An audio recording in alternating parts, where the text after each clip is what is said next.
Hey guys, I wanted to dig a little bit deeper into the previous video I had concerning how I've wired up my workbench. And first things first, this right here is an extension cord, and that extension cord just feeds the entire wiring layup, and it allows me to, as you can see it, I've got it coiled up on that hook. It allows me to move the table because the table is on casters, and it allows me to move the table around. Okay guys, the first stop with that extension cord, it comes up through the bottom, and this is that first junction box. I've got this light switch that acts as a kill switch for the entire table, and I've got a couple of outlets here for convenience. And if you'll notice right here, my hot comes in from the extension cord, and then it continues over.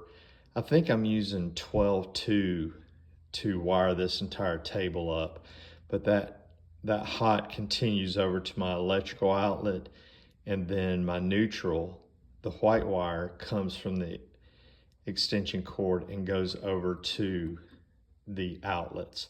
And what that allows me to do with this switch is it allows me to kill the entire table by killing that hot, and then the ground goes through it as well. Now after that 12-2, that yellow wire that's coming out of the top of my junction box, it comes down the rest of this table, and the second junction box here has these neat electrical outlets that are tied in with these switches. And the switches, when they're on, they electrify this outlet. Now you can wire these where the switches are independent of the outlet, but I've chosen to leave them so when that's on, it electrifies the outlet. And like I mentioned before, this one controls my light up top. This one controls my fan. Okay, the next stop here is a quad outlet. Now, I wanted to mention that, you know, I have this quad outlet.